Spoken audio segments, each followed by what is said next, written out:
What's up, guys, and welcome back to another episode of the Nani Network. I'm Eli, and I'm chilling here with Shay as usual, and we're going to be talking to you guys today about one of the juggernauts of the anime world as of recently, My Hero Academia. If you have not heard about this anime, something wrong. I don't get it. Yeah, like you're living under a rock, literally. And if you have, don't skip this episode because we're really going to be diving into all the major tropes as usual that this anime has to offer.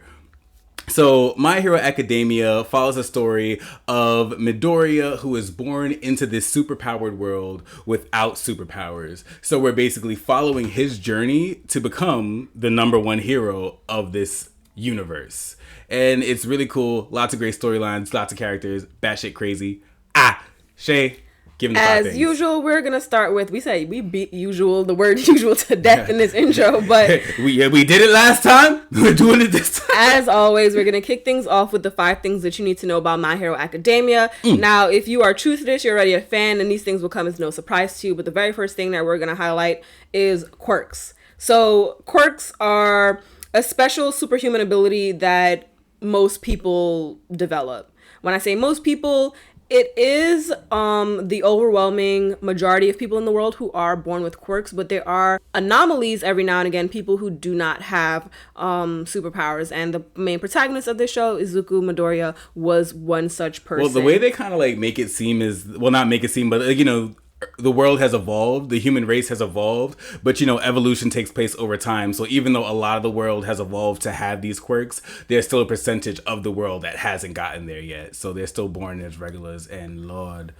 I'd be fully depressed. Exactly. So these quirks are unique to each user, and they also are compartmentalized by the society. Like they'll have different quirk types. So let me not say we've never seen the same quirk twice. Like, they'll have the same quirk, but call it different things. Yeah. Because, there's electric users, but I guess, each of their shocks, they give them a different name. No, but for this one, I was talking about, I forget his name, but the red kid. Riot is Kirishima, but then there's the kid from class with 2. The medal. who does, like, the little same thing. Like the hardening thing. Don't tell them that. But whatever. So like, I'm not gonna say that because like I feel like there's only so much variation that there could be, because like as we know, Midoriya's mom is like telekinetic, but I'm sure she's not the only telekinetic human in the world. Mm-hmm. So the quirks like are unique to each person, and depending on like your physiology, I guess, you can always build up your quirk and develop your quirk to do more things and be more things. Word. The next thing that we're going to get into for this is the Hero Society.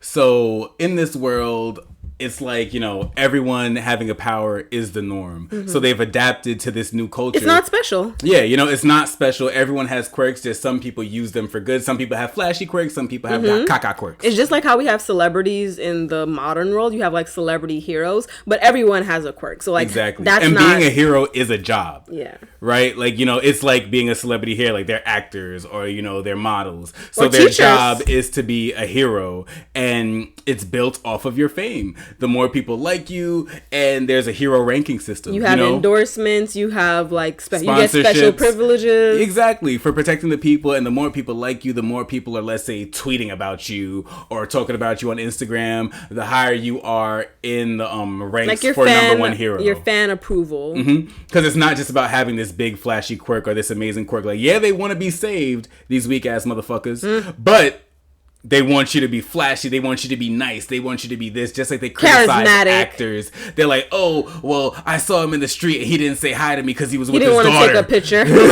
He didn't want to take a picture because he's with his daughter. And it's so like, what do you want him to do? So, it's the same exact concept as that for these heroes in Hero Society. And because the society is built this way, like you have schools that are specialized to nurturing the next generation of these heroes. Exactly. And it's high school too, because I was about to say it's like MIT's for engineering, but that's college. This is high school, and these kids are like learning how to be heroes, going on full on like when they start high school, like these are full 14-year-olds? Yeah. Well, don't say 14. Don't say 14. They start school at 15. 16. In Japan. Whatever. But they're still kids. Like, these are kids who are being groomed to They have full attack simulations, like in buildings where they're bombing it. Courses specialized to, for support class heroes, for, active heroes. If they didn't announce it later on that they actually did take regular classes in the first half of their day, and the latter half of their day is their superhero classes, I would have fully believed that they're going to be dumb. How dare you tell me I just got my ass kicked in my fucking simulation class and now I gotta go to English? No, it's before. That's why. They have it the other way. They have it flipped the other way. So you do English in the board shift first, and then it hypes you up. It's like going to gym at the end of the day. At the end of the day, I was not ready for gym. I skipped gym class for a reason. I guess. The next thing you need to know about My Hero Academia is two concepts really. It's a double one. So it is all for one and one for all. I get confused plenty because I'm like, why would y'all even name these things that? But all for one is the primary. Well, would you call him the primary antagonist? Or he's just like the big bad? I would say he's the primary antagonist. Because then I was thinking like, is the League of Villains the primary antagonist? They're under him. Like, he was the one guiding them and facilitating them. They wouldn't be able to do anything they were doing without him. So, All For One is the primary antagonist. He is the series' other... What would you call All Might? Like, he's not the protagonist, but he was the series' strongest hero's enemy. Yeah. Oh. Okay, and then we have One For All, which is the power that All Might had that he was able to pass out to Midoriya. Mm-hmm. So One For All is basically like an amalgamation of power that was generated and honed by users over time, and every time it's passed down, it gets... Oh yeah, it's like cultivated over time. Yeah. Oh yeah, sorry. Well, excuse me. That was amalgamated. Like, okay. So what else does it do? It was cultivated? Yes. But it has a users, and each generation, basically, they have a user of this quirk, and it's able to pass on to anybody. So it gives everyone the ability to have a quirk. That's why it's called One For All. One quirk that anyone can use. So I think they're on, the 5th incarnation now with Midoriya? Or is he the 6th? Not sure, actually. I'm not sure. The only people I know off the top of my head is that's why the power is just so crazy now, because when All Might was using it, he would not even hit you with the punch and create tornadoes. Yeah. He made it rain. He hit someone so hard that he made it rain. Do you know how powerful you gotta be to change exactly? And look at they set him up already as being the best, number. He was the number one. So after you pass it down after that, the next person has no choice but to be great. I need to move the Earth to a different solar system. Yes. Off of my hits then, right? All Might? I feel like you would have to. Yes, young Midoriya. Try harder. You may have heard these words before, but I'll teach you what they really mean. Go beyond! Plus!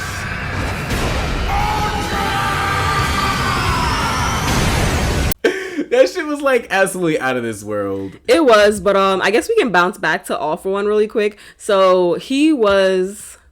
the polar opposite. Mm-hmm. Instead of it being one quirk that everyone will be able to use potentially, it's one person who can take quirks from everybody. So he, instead of it being cultivating over time, he cultivates his quirks over one lifetime. Or so it seems. Because he's priming his senpai. I don't know. he's priming Tomura to take his place protege. His protege, exactly, in the same way that All Might is priming Midoriya to take his place. Oh, I'm gonna lock that in. Never mind. Go ahead. Later, girl. Nah, but we're basically following the story of a generation leaving and them priming the generation coming. So All For One is letting Tomura know that I have all these quirks, and he's said it a couple times that he's building quirks that will be useful to Tomura. So I'm sure he has a way or ability to transfer the way that One For All is transferred that to Tomura. And because he said it. So I'm sure he has a way. Good point. Mm-hmm. Next thing on the list, we have villains. So one thing about this show, it's super similar to some of these major shows that have these antagonists or these villains that you really fuck with and you kind of understand what's going on. It's like, I'm not gonna fault you for what you're doing. So, and it also paints this picture really blatantly, and it questions overall society. Like, yo, you're out here, you're out here hitting me with the force of 1,000 suns and killing my best friend. You're killing my best friend, and the people are cheering. That was something that was so interesting to me because, like, when I first started watching this show, I thought it would be like one of those like cutesy shows where like they didn't really kill people, but they just like, I'll beat you really bad, but I won't kill you. Because like Naruto, I think, did Naruto ever really kill anybody, or did any like not really. No. So like, I mean, if somebody died like once every 200 episodes, and then it was like because of like a villain or something stupid, but in this show, I was shook when I saw like how ready they was willing to like axe characters. The heroes take off, and so they're like, yo, these heroes are out here killing us like we're cockroaches. You know what? It's like what it reminded me of, like Justice League. The Justice League, it was their like motto, like they didn't kill.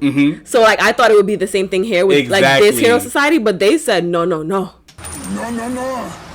in my house. They said bring you in by any means. Yeah. And so how does that make that okay? You're doing everything in the name of heroism, and I'm doing everything with my own reason, and you call it villainy, and so you get to beat my ass, kill me, and torture me forever every time you see me in the street. Like, you know, that's how it goes with fucking villains. You know, they get basically taunted and attacked by these villains. So it really, several of these characters, All for One being one of them, but Stain questions heroism. They're like, what the fuck does it take to be a hero? Everyone wants to be a hero, but you don't have the heart of a true fucking hero. If when it comes down to it, and there's a gun to your head and a gun to this little girl's head, are you gonna save yourself? But that was also by Stain standards, because like I think that's like he was going against his own point, where it's like it's not for any one person. But I think it makes some, because we see people who like, I know a couple of people who become cops, and I'm just like, you became a cop? You became a cop? Say their names. Like zoinks. Because let me know if I need to look out for Officer Walters. But no, it just makes no sense. It's like, you should not be a hero. Midoriya, low-key, should not be a hero the way he be pussyfooting around these crime scenes. Like, you gotta move. You gotta move. There was no time to stop him. No time to even move. Stop. Girl, if you don't move, you got freaking the power of 18 people behind you. Oh my.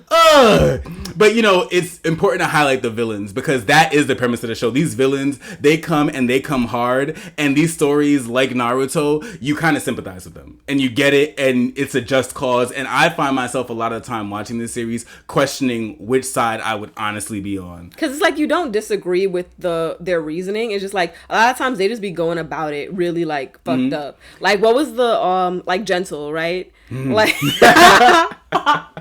if we could have went this whole episode without bringing up Gentle Criminal, I would have been ecstatic. Like Gentle, like when you look at it, what he was just a guy who was really into hero culture. He wanted to be a hero so bad that he fucked up, tried to help and made a situation worse. But then it's like, okay, I get all of that, but then like your answer to this is not to break into this high school.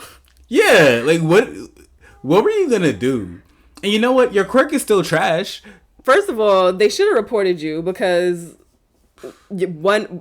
old ass man breaking into a school full of kids for what? With an 8-year-old to prove a point. She was not 8. How old is she? She's a grown woman. She wanted that work. La Brava wanted the D. Okay. La Brava. No, she ain't. Oh man, just a criminal. But yeah, that was the villains for you.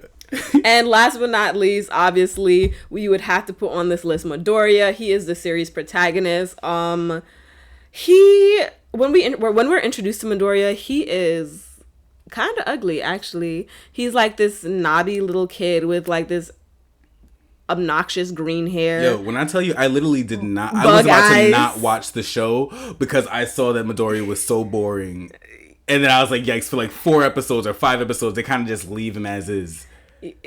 Yo, if he was an ice cream flavor, he'd be like sugarless coconut or something. Because he had nothing. And everyone knows he is All Might's protege. He is All Might's protege and is given the ability, the quirk one for all. The quirk one for all, which we've seen him over these 4 seasons, Mm-hmm. really try to make his own. Well, just recently try to make it his own, but like we're really like following Midoriya on this journey of making that power his, because we see of learning to control it, manipulate it better, and then eventually be what he says, the number one hero. Right, because the force of like multiple people behind a young teen boy's body, it broke him up. Every time he would try to use it at full strength, or like, it's not like All Might gave him much fucking training. He doesn't know. Stop. He did what he could in the time that they had.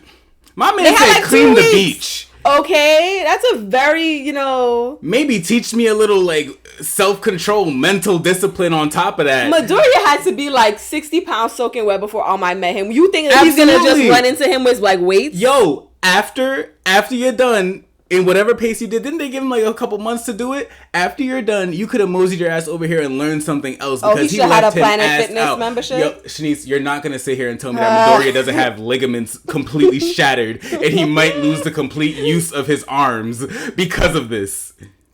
And All Might's here like, I don't know, it worked perfectly for me when I first got it. That's not what he said. I could pull up the clip. He said it verbatim. I telling you, he said it verbatim. It kind of just worked for me. No, he did not say it kind of with the Goku head scratch. No. If y'all know when Goku like rubbed the back of his head.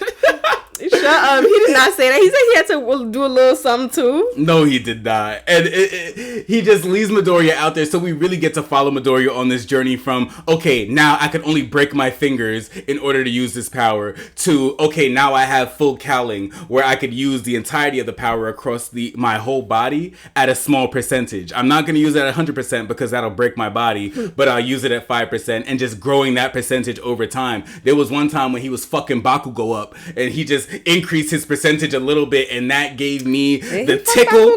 He didn't fuck Bakugo up, but he fucked him up right there when he put the heel of his foot. What I love is like Shinra and Midoriya. I love when people put the heel of their foot on someone's face and just fuck them up. And that was it for me. So, I am so intrigued to see his progress more, because it seems like every episode, every fight, anything that Midoriya gets into, his growth is visible. Even wasteful characters like Gentle Criminal, we got to see him use like these new gauntlets that he got. He didn't have to use, any higher percentage of his full cowling. That's how weak Gentle was, even though they gave him about 10 episodes of build up. But, we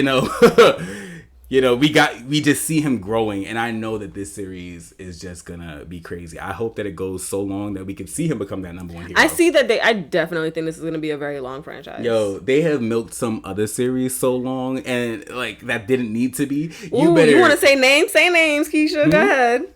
Nah, I don't want to be shady. Nah, we don't have to name any names right now. But that locks in the 5 things you need to know about My Hero Academia. So next we're going to move on to what I think is going to be the hardest category for this anime, which is character you fuck with. This show introduced a plethora of characters. Like, they start with a classroom. It's a classroom of kids.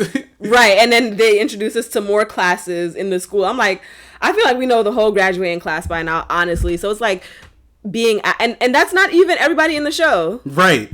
Because, like, they introduce us to pro heroes. Then there's, like, ranks in the hero system. So they save some to introduce later. There's also a lot of villains. There's multiple years in high school. We didn't see the seniors until this season. Like, like, they have so many characters. And that's what I think makes this hard. So that's how I'm going to make sure Shay goes first. Yeah. Okay, wasn't expecting to be put on the spot like that. But gun to my head, if I have to just like choose really quick, I'm gonna go with Mario. Le Million. I thoroughly enjoy him as a character. He's hilarious. He's that like whole last scene after his fight where like Night Eye died and everything that was happening.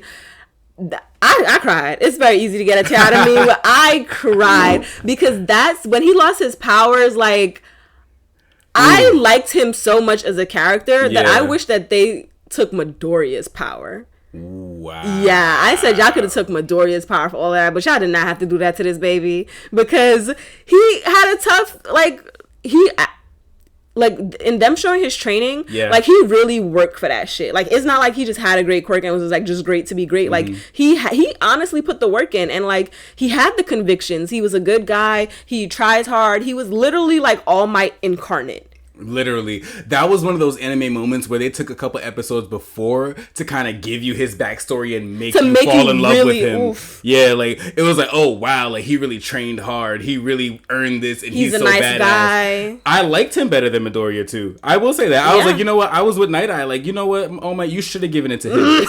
You got trembling ass Midoriya. Why are we watching this show? Why is this not the Lemillion show? Like, Because you would have lost your power, and the world still would have been fine. If Mirio had it, I think. yeah. But that's that on that. Continue. Yeah, so I was really like hurt, but I'm sure they're gonna get it back, or he's gonna get his power back somehow, because he's just one of those characters that's like you will not, like, I know you, like his journey does not end here. Right. Yeah. It literally doesn't. So I don't know if they're trying to do this in a way so that maybe eventually he could get a spinoff or something, but I would be here for it. I thoroughly enjoy Lemillion. Yeah. Right. I hope they don't get rid of him anytime soon. And also, this was a really hard decision. I had to say, like, gun to my head, because if you think about it, you will keep thinking about it, because there's just so many characters, and there's a lot of lovable characters in the show. So, but he's the first person that comes to mind for me. All right, that's dope. I agree with Shay. Like, this show does a really good job of highlighting everybody and kind of giving everyone their share of the spotlight when you need to. Just when you think they're leaving somebody behind to be trash, like, no, Midoriya decided to team up with them for the Cavalry match. It's like, oh, what the fuck? I thought you were garbage. Right. Like, you know, so it's really hard. I do enjoy all these characters, but I'm going to have to say my favorite guy and the person who I always go back to and enjoy seeing in every scenario, and I want to see even more from, is Todoroki. Ooh, I think we both picked somebody from the big three. Ooh. Oh, well, no, Todoroki is half hot, half cold. Oh, I thought you said Tamaki. No, Todoroki. Todoroki is my guy. Like, his storyline and his backstory, like, the reason why he's kind of a jerk, but not really. He's just a quiet guy who everyone wants to talk to because he's good looking, I guess. The girls go crazy for him. But he has, like I said earlier, he has half hot, half cold. He controls fire and he controls ice. And he's a conception of not love, basically. You know, he was conceived with a purpose. His dad wanted to conceive kids who not only had flame like him. He was breathing his wife, like... Yo, just shooting him out until he got the perfect combination of her ice power and his fire power. And, you know, he resented his father. And he did not want to use his flames at all. And as the story progresses, we really see him grow and become, like, you know, part of the fucking team. He's literally like the Vegeta of this series. When I say now, fire! When I say now, fire! Kind of like, you know, he was a dickhead. He didn't fuck with nobody. And now, like, you know, he's kind of like dipping his toe in, coming around a little more like, hey, y'all, whatever. Like, he's one of Midoriya's besties. Right. He's like, I guess you could give me a hug. Like, Midoriya texted him when he was in the alley with Stade. Like, Todoroki. No, I think he texted to, like, the chat. Like, No, they he had a didn't. chat. He sent his location to Todoroki. Sure. I literally know this. He sent his location to Todoroki, and Todoroki just ran because he was with his father, Endeavor, in the city patrolling, looking for Stain. But anyways, that's why Todoroki is like one of my favorite. Honorable mention, I am going to mention Tamaki from the Big Three. He's his hero name is Sun Eater. Whatever he eats, basically, he can develop that. He could make it appear as an appendage on his body somewhere. So, you know, I thought it was just limited to food and like animals, but he ate like diamonds or like, you know, this rock that this other person's quirk produced, and he was able to start producing that himself. So I think that is super fire and that's super dope ability, but we haven't seen a lot from him, and he's super, like, you know, scared and not confident in himself. So he can't get my like character you fuck with, but he's definitely an honorable mention. I support that. Next, lock that bitch in for My Hero Academia. 4 seasons in, what can you lock in? I am gonna lock in that. So we were talking about One for All earlier. So what I think that he's doing in him grooming Tomura, I think that he's doing like an Orochimaru thing where he's like prepping him for like a body swap. Oh God, he better not. That's crazy. I did not even think so that. Selfish to me that I don't see him just like building up all of these powers and doing all these things for somebody else to like, implement like your plan, right, or like to take on that spotlight. I don't see him doing that, and like he doesn't have any loyalties to Tomura. Like I think he's just using him, and I think that he's using him to do like a little body snatch thing. Oh shit, I believe that. Okay, I ain't mad at that. Well, I'm gonna lock in, and I think I'm taking a page out of Shay's book, but I'm gonna lock in. Someone's going to die. I feel like My Hero has been kind of dancing around this major death topic. They killed Night Eye, but other than that, they've kind of just been dancing around it. And I feel like now that they took that leap, they took All Might's ability away, and now they killed somebody else who was like a supporting character who we didn't really know like that. I think now they're ready to take that jump into actually killing somebody that we all give a fuck about. So I'm going to lock in that it might not be still somebody major, but I think it's going to be somebody major to the cast. So I think they're going to kill Tamaki, who I just locked in. Sun Eater. You think they're going to kill him? I thought I've seen a lot of times. All Might. No. He have that already. I think we've seen, I've seen in animes, people kind of like nip at a bag and then tear it open. Some of these writers, so like they nipped at the bag by taking over Mirio's ability, but with Eri being present, he has the hope of getting it back, and I'm sure they're going to give it back to him. Like, I'm sure they're going to give him his power back. But now that they nipped at that bag, I think they're going to tear it open, and I think they're going to kill one of the big three, because they're the ones who are majorly out there in the field. Right now, I think it was only like Asui, Midoriya, Gravity, and Todoroki who were out in the field. So I think it's going to be one of the big three. And I think they're going to kill him, and I think it's going to, like, shake the shit up. I would be so upset if they did that to Mirio, because he just lost Night Eye, he lost his powers, and now you're going to take his best friend. I think they should keep him. Oh my god, imagine if they tried to do to him what they tried to do to Bakugo, where, like, he becomes a villain. I don't see him becoming a villain. I retract that. I do not see him becoming a villain. Don't underestimate how much someone's spirit could be broken, though. Like, that would be a dope plot line. Like, he goes dark, and maybe they have an antidote. He would be everybody's fucking problem if he, just popping out everywhere. Boop, boop, boop.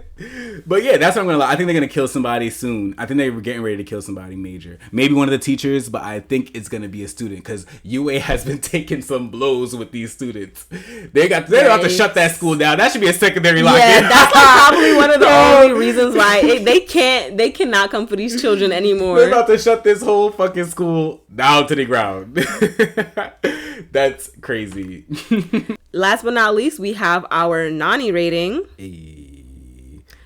Did you want to go first? I can take it.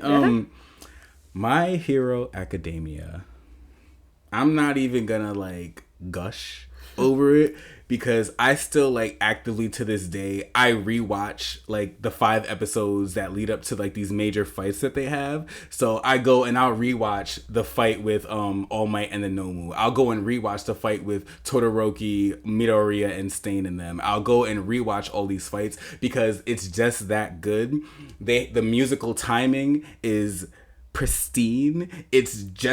It's perfect, and it just makes my hairs on my stand up. The music is perfect. Like, have you guys ever heard that? Have you guys ever heard perfect music that it really matches what's going on in there and it gets you so hype? So I just love everything about the show. They have way too many characters. This is me saying they have way too many characters. It's too much. And I feel like I sound like Shay talking about Marileona right now. So I'm going to give them like gun to my head. A 9.4. Oh, wow. I think that's, for me, I want everyone to have room for improvement, but they are a solid 4 solid seasons in, and they have left me like, okay, I called Shay at the end of this last season, and I said, yo, did they cut the fucking season short? Like, that's some bullshit. I can't believe they cut the season short. She's like, no, it's the same amount as every other season. It does it to me every season. Every season, it leaves me like, okay, please, can a year go by in a minute? So I can shut up. I concur with everything. For me, I'm gonna give My Hero a 9. The only thing that kind of irritates me is like their pacing, because it's a show that has so much action and so much everything in it. It's a great show, but then your seasons are like 20 episodes. I 25. mean, maybe I'm just being, a little spoiled, but I'm just like, why I can't have a longer season? because I feel like as soon as it starts, it ends. Yeah. So, and then by the time like it comes around again, it's a year. You basically have to wait like a year between seasons, and then it's like, okay, you know, you obviously you want to catch up, and I just wish that the seasons were a little longer. That's literally my only complaint. But I thoroughly enjoy My Hero Academia. It's definitely one of my favorites, and yeah, I'm pretty sure it's one of those anime where like I don't have any concerns about it getting bad. Like it's one of those shows that I know is gonna continue being good. Yeah. I'd feel real bad if it was asked the next season. And I feel like they know that the world is noticing now too. They're like, you know, now they're getting movies. You know, Funimation just dropped those special OVA episodes that maybe we'll talk about at some point. And you know, it's the it girl right now. My Hero's the it girl right now. She's the one to look out for. Yeah, but that wraps her up in a nutshell as one of our favorite animes. Let us know what you think as usual at Official Nani Network on Instagram. Comment and make sure to subscribe. Later, guys. Later.